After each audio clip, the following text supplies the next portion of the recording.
Hello everyone. Today we will discuss about the zoological nomenclature और zoological nomenclature को adopt क्यों किया गया है और उसका फिर आगे उसमें क्या क्या चीज़ें आती हैं उसके बारे में हम जानेंगे स्टेप बाय स्टेप। तो सबसे पहले हमें नोमेनक्लेचर का पता होना चाहिए कि नोमेनक्लेचर क्या होता है। तो ये जो नोमेनक्लेचर है ये दो वर्ड लैटिन के दो वर्ड नोमेन और क्लेचर से मिलकर बना हुआ है। नोमेन का मतलब होता है नेम और क्लेचर का मीनिंग होता है टू कॉल। ऐसी कोई भी चीज़ या स्पीसीज जिसको उसके नाम से जाना जाए उसे हम नोमेनक्लेचर कहते हैं। बेसिकली किसी भी चीज़ को एक नाम देना, उसकी एक पहचान बनाना, उसे एक नाम देके उसे नोमेनक्लेचर कहते हैं। अब हम जानेंगे कि ये ICZN क्या है। ICZN की फुल फॉर्म होती है international code for zoological nomenclature. ICZN को ICZN कोड भी कहा जाता है। क्यों?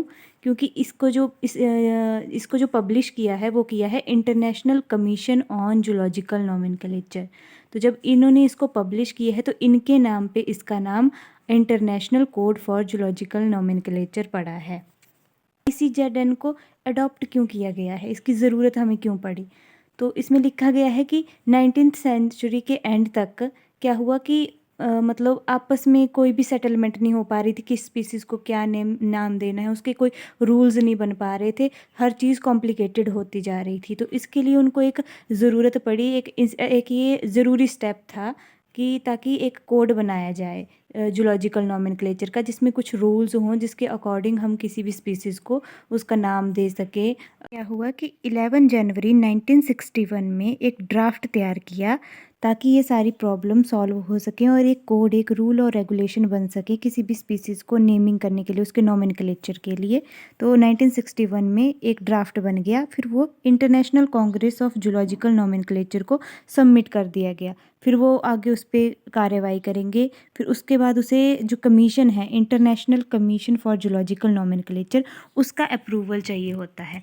तो फिर वो बाद में क्या हुआ, उसे international commission for zoological nomenclature का अप्रूवल भी मिल गया।